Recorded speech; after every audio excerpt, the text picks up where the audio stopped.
And so what I tried to do was, as I said, there are 200 biases. Yep. And what I tried to do was synchronize or systematize 75 of those into a framework that I called the perimeters traps, because there are 10 of them.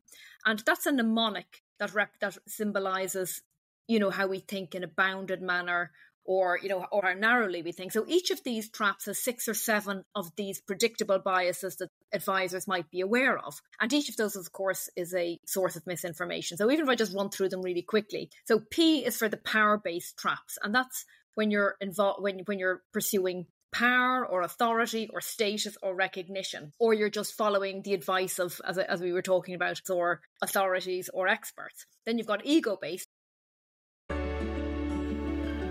This is the Future Ready Advisor, a show about transforming your financial advisory practice. I'm your host, Sam Sivarajan, a wealth management consultant, behavioral scientist, and keynote speaker. In this podcast, I dive deep into the real challenges advisors face and bring you insightful conversations with top industry experts. Together, we'll explore practical strategies grounded in behavioral science to help you better serve your clients, optimize your time, and build a future-ready practice. Hi everyone, I'm Sam Sivarajan, and welcome to the Future Ready Advisor. Today, we're diving into the fascinating world of decision-making, why we sometimes get it wrong, and more importantly, how we can get it right.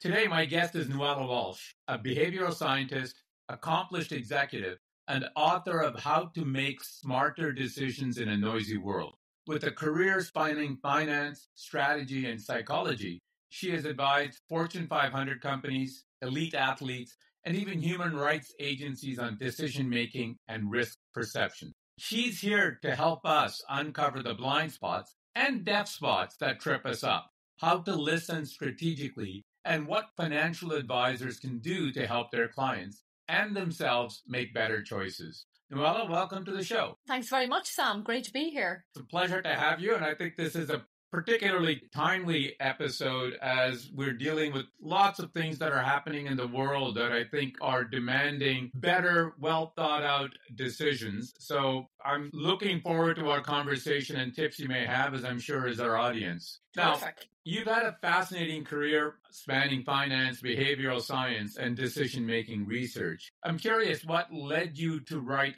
particularly now, How to Make Smarter Decisions in a Noisy World. And how do you think your background shaped your perspective on decision-making? It's a great question, Sam, because I spent nearly 30 years in investment banking and asset management. And I guess what I realised over that time was that there's some really smart people and they make really stupid mistakes. And although we know that, what interested me most was the reasons why and what you could do about it. And I went back to school, if you like, maybe 5 or 6 years ago, and I did a master's in behavioural science. And what I was able to do from there was to understand the psychological reasons why people made all of these mistakes and to sort of categorise them. What struck me most was that there was a major gap in the market in terms of how people and how business people thought about decision making. If you're successful, people assume that you've made great decisions, but not necessarily. And I guess what struck me was that the biggest risk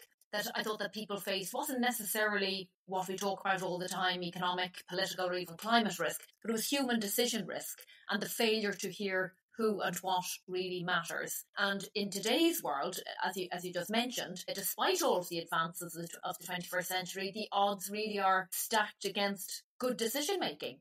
Because of the speed with which we operate, etc., etc. Very smart people misjudge a lot more, hear a lot less than before, and that leads to unnecessary missed signals and scams, ignored warnings, symbols, everything that we all read about every day in the papers.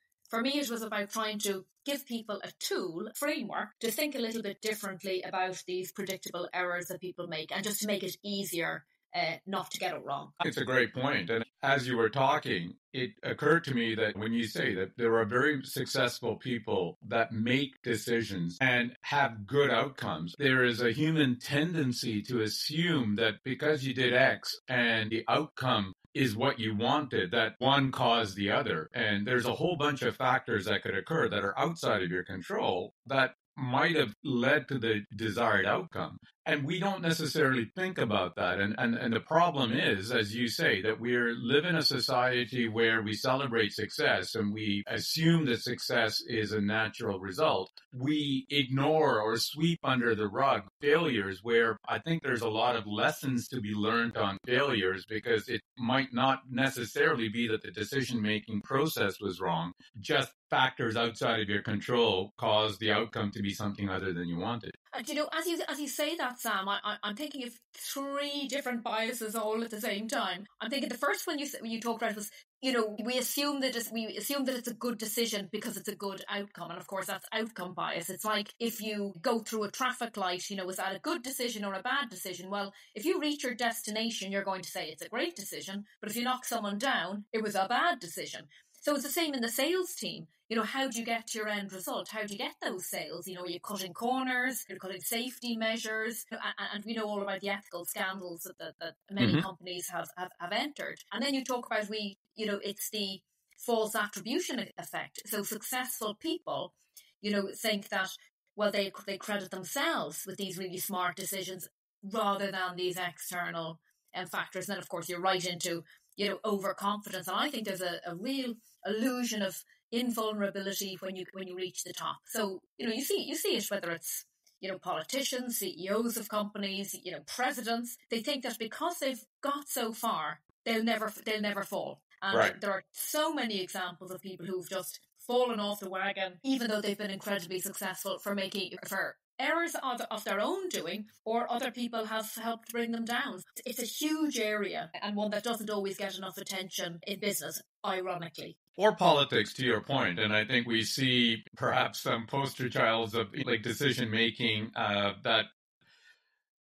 is popular perhaps globally, whether it's in business and all different types of realms that we don't know yet whether it is a good decision or a bad decision, right? Correct. Can you share some of the key themes in your book that would resonate with the audience? Yeah, well, I guess the clue is almost in the title. I mean, the book is called Tune In, and the main reason I've called Tune In is because we are tuned out. And the point is that we tune out the most important voices when it really matters.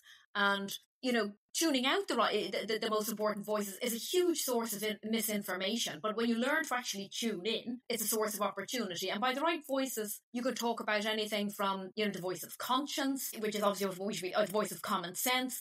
But too often people just listen to the voice of convenience or ego or comfort. There are many different voices, or the familiarity of certain in-groups. And also people listen to the first voice or the loudest voice or the fastest voice or the most senior voice rather than the right voice. So I've deliberately categorized, as I said, a number of these traps that are based around ego or, lack of identity or, desire for power or, risk-taking that play to all of these errors and lead you to listen to the wrong voices at the wrong time. And unfortunately, there are just far too many examples of people who just get that wrong, which I'm sure we'll come on to. But so what I wanted to do was point out that it's about the context. So the reason that this is a problem that is now getting worse in the world is because there are 4 factors that harm our decisions. And the first one is that we focus on what we see rather than what we hear, and that's the visual world that we're in. So that could be Instagram or first impressions. We live in a speedy world. We,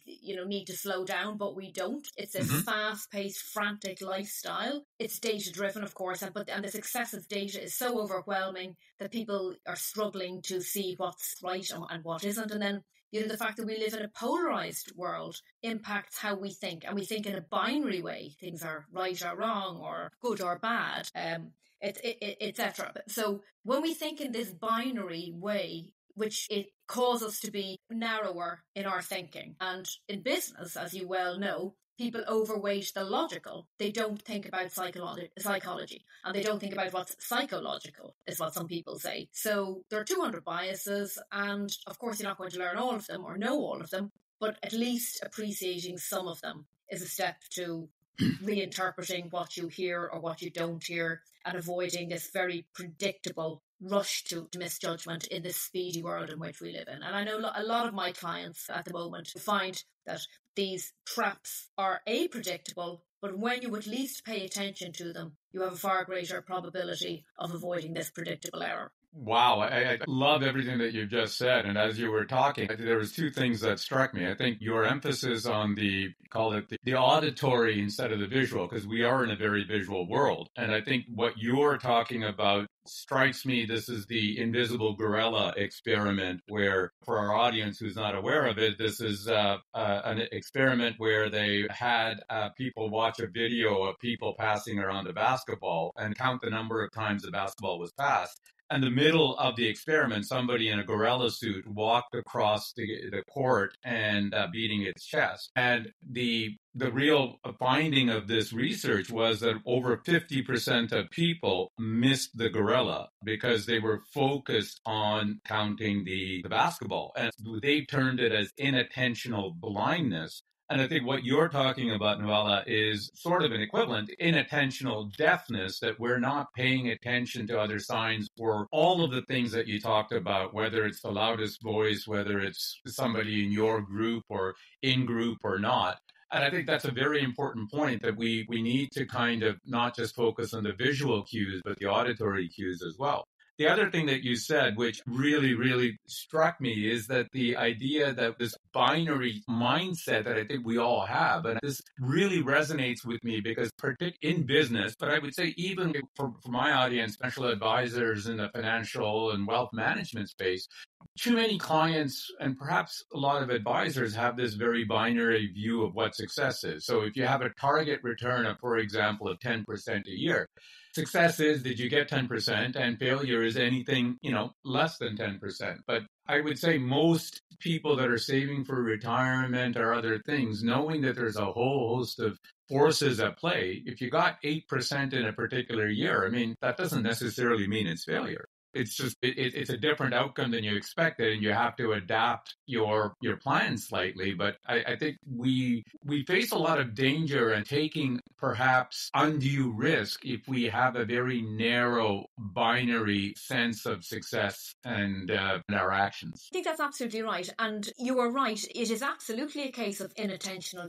deafness. And the whole book is about deaf spots in actual fact. So, and every example cited is about when somebody either didn't listen or misinterpreted what they heard or failed to really hear what was actually being said. So sometimes because people are tuned out to what really matters for all of these different psychological reasons. And deaf ear syndrome is actually something that it's a common psychological problem. And when organizations tune out, reported or actual flaws or problems, that's what researchers call that. Deaf ear syndrome, and it's everywhere from private equity firms to venture capitalists, to it doesn't matter what industry it is, or even what where you are in the hierarchy. Everybody suffers this, but not enough people, I think, really pay attention to it. And the argument is very much that you can't trust all you hear. And I've developed what I called the trilogy of error, which is really that you've got these psychological blind spots, deaf spots, and dumb spots, because if you stay silent, by definition, other people can't hear what you've got to say, and that is one form of a dumb spot. And again, so these are really, really important right here, because so it goes back to the Daniel Kahneman idea of, he says, what you see is not all there is, and I say, well, what you hear is not all there is, and what you say is not all there is. So the point that really the fundamental point is, and this is something your audience will appreciate, is the need to reinterpret what you hear. And as advisors, to just take what a client says at face value really isn't going to cut it, because people don't always say what they mean. They don't always necessarily understand certain criteria or factors or influences. So it really is up to the advisor to reinterpret what people say. So the book is not about listening. It's absolutely about reinterpreting what people say, because listening is only the first stage. If you listen first, but then you either reinterpret or you don't. And in many cases, reinterpretation is the missing skill in many professions, whether it's financial advice, or whether it's a therapist, whether it's an FBI agent, whether it's a detective. All of these other professions rely on reinterpreting what people say for success, and in many cases what they're paid for. So that's a different point, but it does determine their success in life as well. And for clarification, Nuala, when you say reinterpret, is it fair to say that you're talking about understanding what the client in this instance says and asking follow-up clarification questions if necessary, digging deeper, reframing, restating what they've said so that you're avoiding any ambiguity or lack of clarity? Is that fair to say? That is fair to say. It is not taking information at face value. It is probing for inconsistencies, irregularities, listening to doubts or inconsistencies. Absolutely right.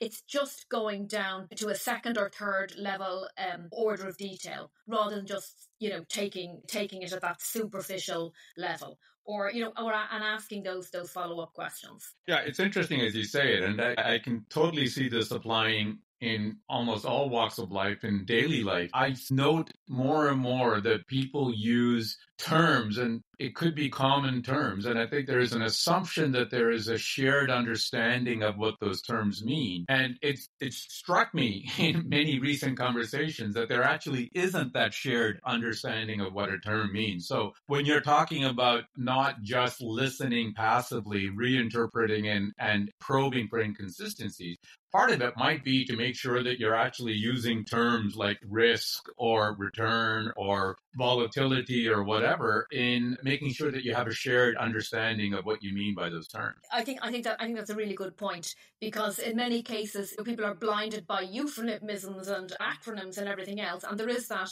curse of expertise where financial advisors or any professional assumes that the person knows what they're talking about. I mean, you could be getting your house redone, you could have the builder in and they're talking about a particular type of steel, and Right. they assume you know exactly what you're talking about. You're thinking, like, what are you talking about? Yeah. And it's happened to me on several occasions. I have no idea what this person's talking about. But they think, because it's their everyday modus operandi, that of course you know about the difference between type 1 and type 2 steel, or a different type of brick, or a different type of insulation. But of course you don't.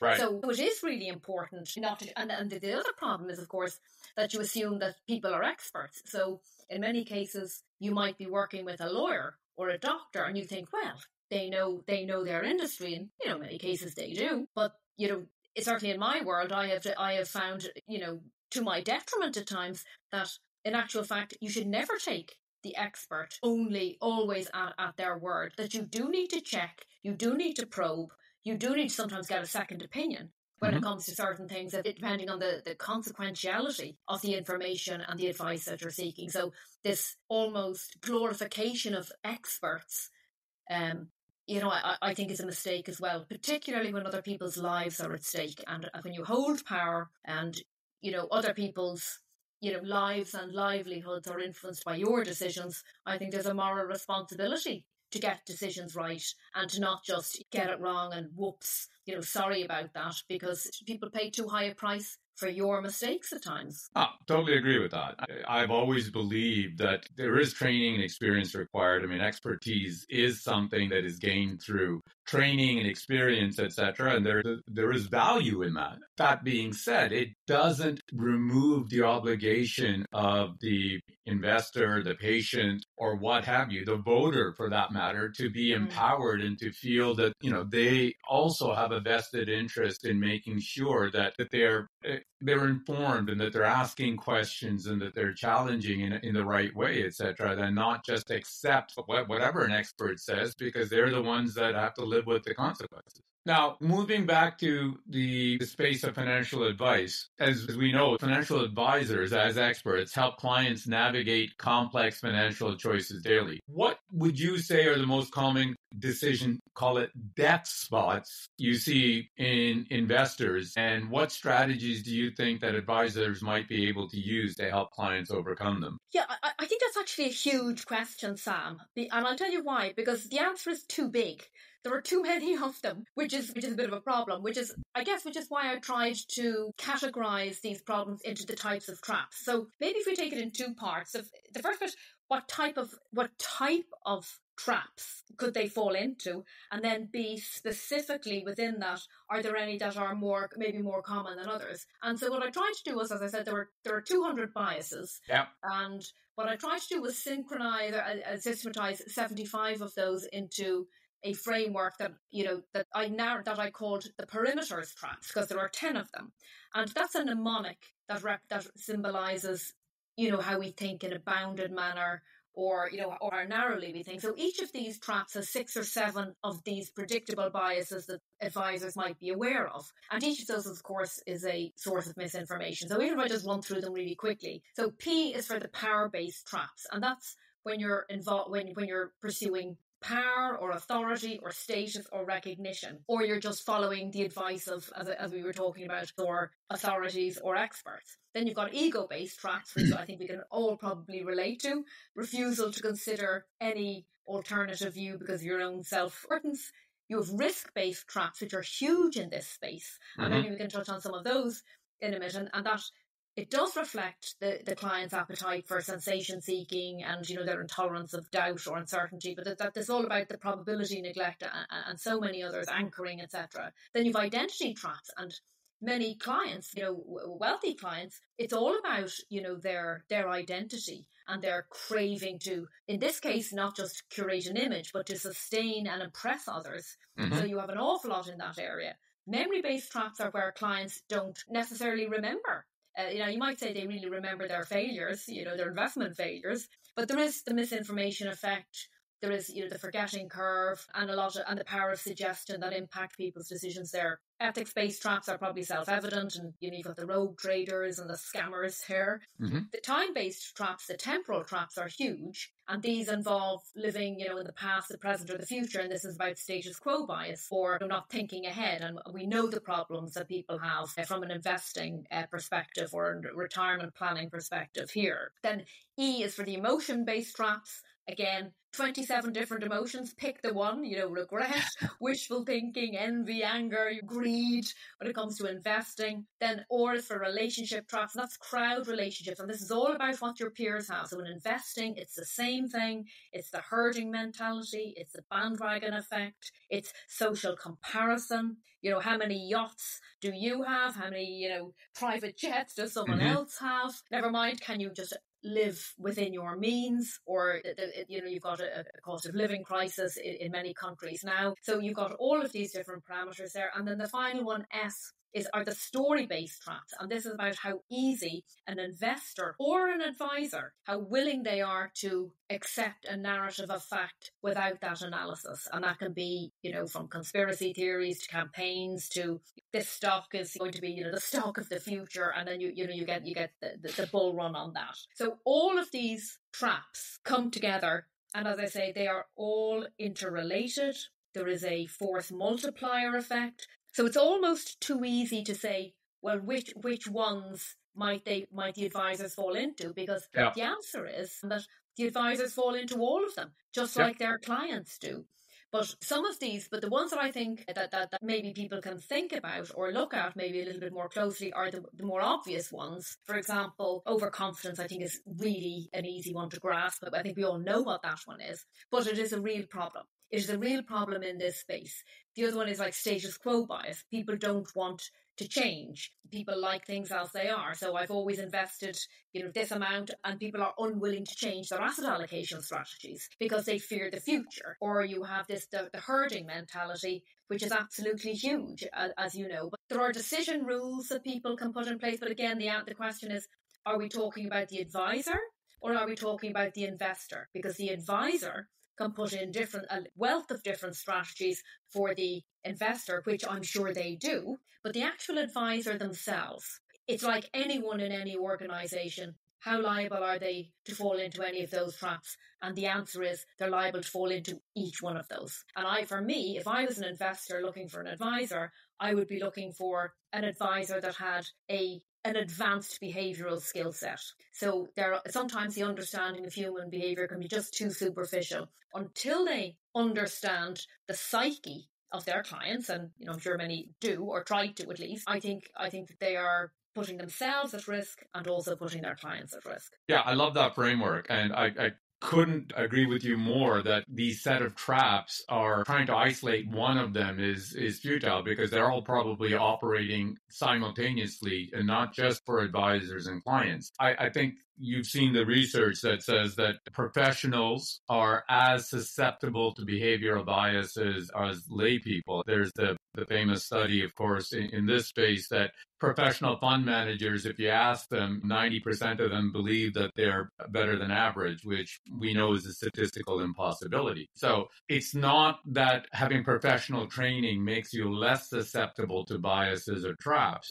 I think your advice is a good one, that as clients or as investors probably should be looking for somebody who's got an awareness of the biases or traps and the fact that there isn't this hubris that they're somehow immune to it themselves, right? That they're putting processes, safeguards, awareness, etc., in place to limit the impact of these traps, not just on clients, but on themselves. I think that's right. And it goes back to where we started. When people are successful, and many fund managers are successful until they aren't, and that's the problem. It's a bit late when you've fallen off the wagon and, you've underperformed. But you can mitigate these. And it's not only by putting in technological safeguards, but it's the other round. I mean, it's very difficult, if you're underperforming, for example, and your peer is performing. And I saw this a lot when I was working in investments. The underperforming fund managers really, really suffer, and they take it a lot worse. So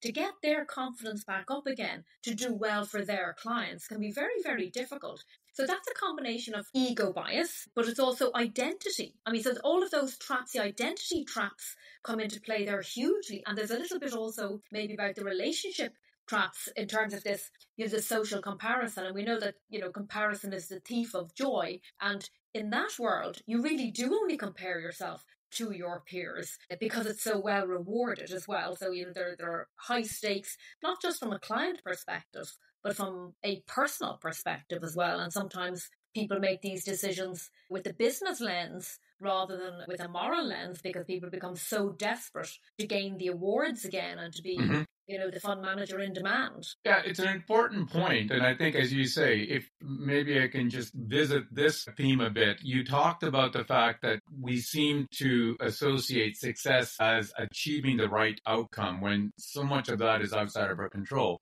How much can you talk a little bit about the idea, particularly from your perspective, that getting the process right is perhaps more important than the outcome, because anything can happen to get a good or a bad outcome in one particular instance. But if you've got a robust enough process that you are making, in your words, a better decision than an objectively better decision than perhaps what the outcome itself might show. Yeah, and it's interesting when you use the word process.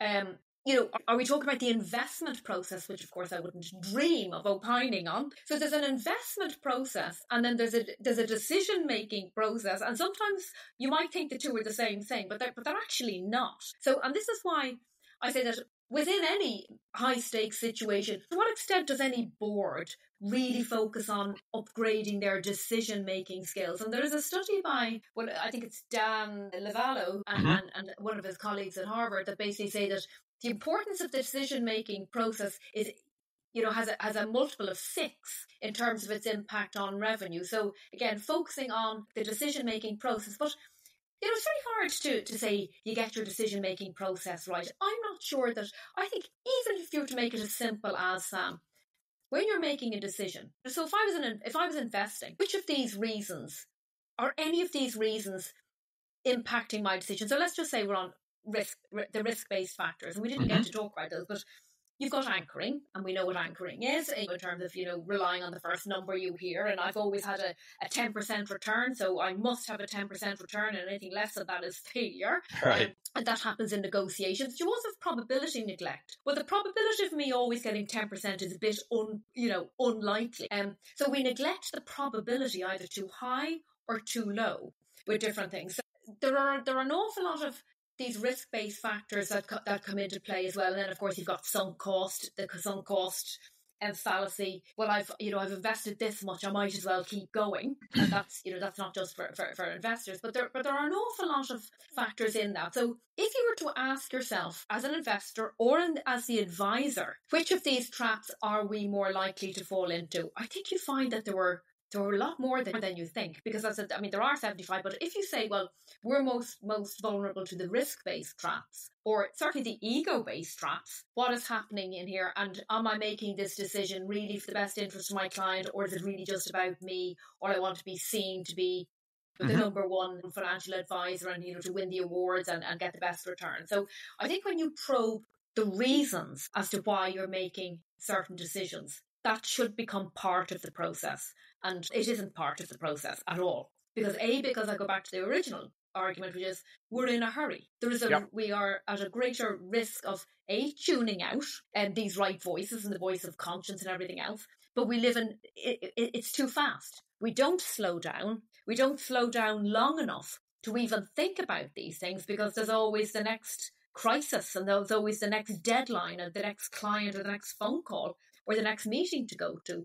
So what I did in the book was, there is a big argument to talk about slowing down slightly. I mean, none of us are going to slow down completely, but a strategic slowness so that you do reinterpret more and you do tune in more, second guess, ask these questions and, question answers, as you were talking about earlier on. But when people are confident enough to pause and ask for more time, I think you're doing yourself and your client a favour, because at the end of the day, you have to control your own cognitive bandwidth, because the brain just has a limited capacity to take on all the information that we're just being bombarded with. And it's not fair on either the advisor or on the investor to expect them, to take it all in when life is so distracting. But these huge sums are involved, and people's lives and livelihoods and legacies are involved. As I said, I think the onus is on people to do that within the workplace, and also then, I guess, to bring their healthiest self to the office and to the decision-making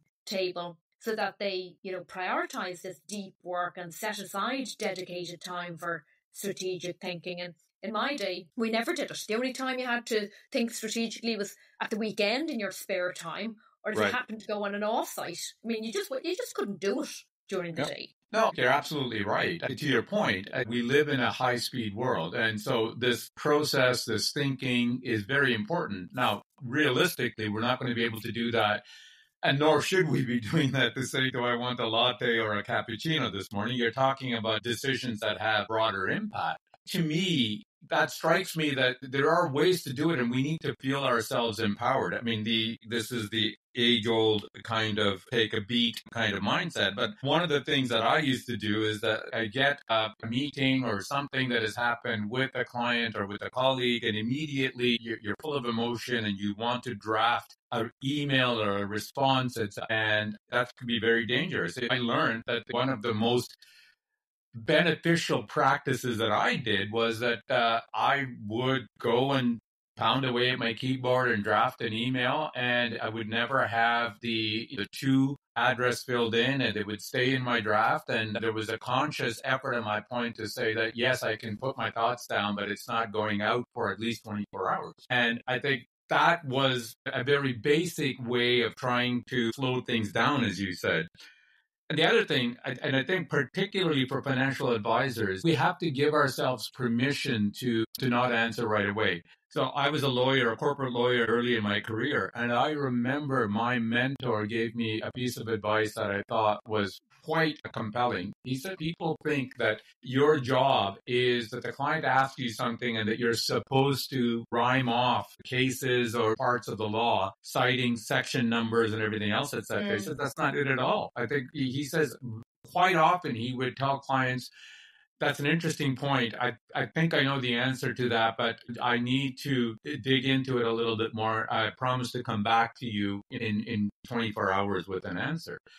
And I think as advisors or as decision makers, we need to start empowering ourselves to feel comfortable to be able to say, you know what, I think I have an answer to what you're asking, but I want to think about it a little bit more and give you a more nuanced answer. Can I call you tomorrow?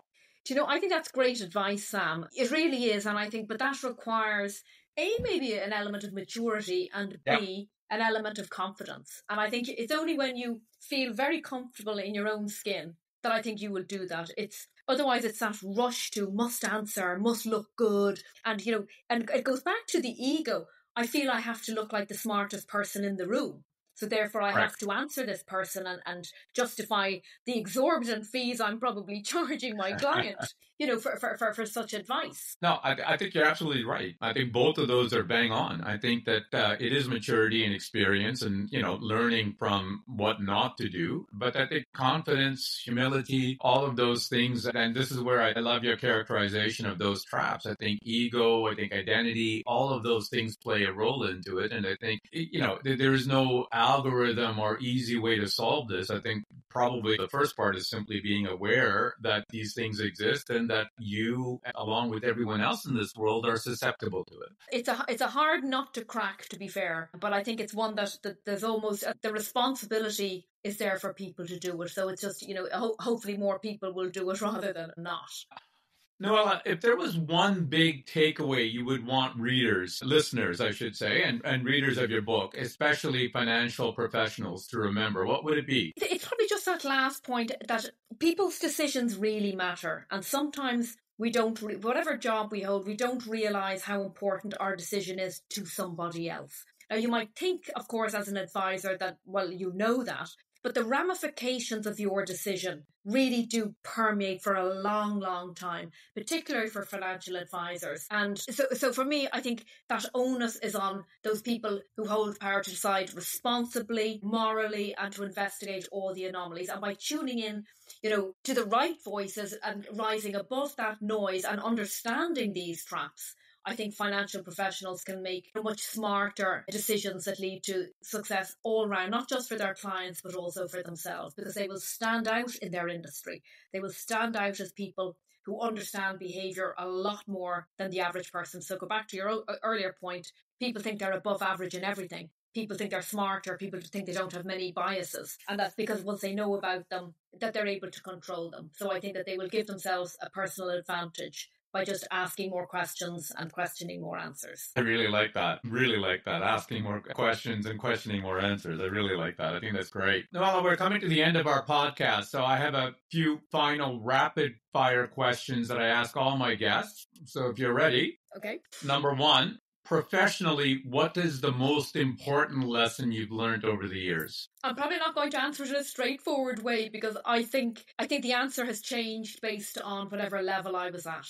So I think whatever lesson I thought was amazingly important when I started certainly wasn't at the end. Right. So there isn't one that has carried the whole way through. And for me, I don't think there are silver bullets. And it's about not oversimplifying, by having just the one or the most important lesson, because there are too many. Well, I think that's also a fair answer, right? What I take away from that is that, look, we're all evolving. And, I think our priorities or the lessons to be learned at a particular age and stage of your life may be different than the lesson to be learned at a different stage in your life. Number two, if you had to give one piece of advice to listeners on making smarter decisions for themselves and their clients, what would it be? I would probably go with something that, I do say to my clients, and that is, and it goes back to this point about tuning in and tuning out. And it's probably summarized with something like, not everything you hear is valuable and not everything valuable is heard. And your role is to make sure the latter, that everything valuable is heard and that people hear you as well. Oh, that's great. That's great advice. Oh, this is great. It's been a really, really fascinating conversation. If listeners want to learn more about you or find your work, where do they go? Well, if it's about tune in, they can obviously go to Amazon and pick it up there. Otherwise, I'm on LinkedIn, or my business website is Mind Equity, and it's mindequity.co.uk, or alternatively, just go to nualagwalsh.com. And there's plenty of contact and articles and information there as well. And I'll share all of this in the show notes to this episode. This has been fantastic, Nuala. I thank you for joining us today on the Future Ready Advisor. Thank you very much, Sam. It's been fun. Thank you.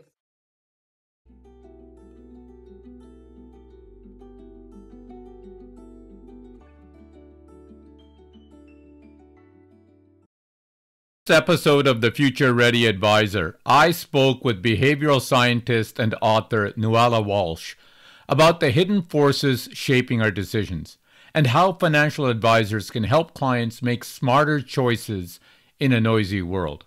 Here are my 3 key takeaways. Number 1, tuning in beats tuning out.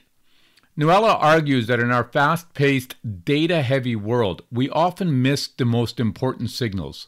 Not because we can't see them, but because we don't hear them. Advisors need to tune in to what's really being said and not said, reinterpreting client language to uncover true motivations and risks. Number 2, bias is a shared burden. Clients and advisors alike fall prey to cognitive traps, from overconfidence to herd mentality. Nuala's perimeters framework helps categorize these traps and reminds us that awareness is the first stage. Success isn't about avoiding all mistakes. It's about building processes that reduce their frequency and impact. And number 3, process trumps outcome. Good results don't always mean good decisions.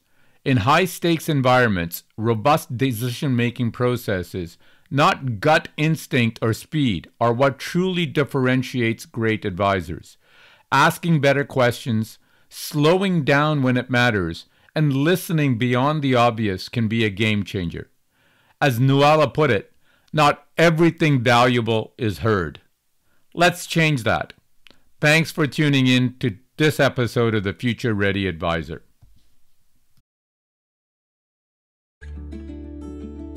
You've been listening to the Future Ready Advisor. If you enjoyed the show, please leave a review on Apple Podcasts or a rating on Spotify, or share your feedback wherever you listen. Be sure to follow the podcast so you never miss an episode. For more insights on how to keep your practice future ready, visit www.samsivarajan.com. You can find the link on the show notes. There you'll find free tools and resources, along with exclusive bonus content from these podcasts. Thanks for tuning in, and I look forward to sharing more strategies with you in the next episode.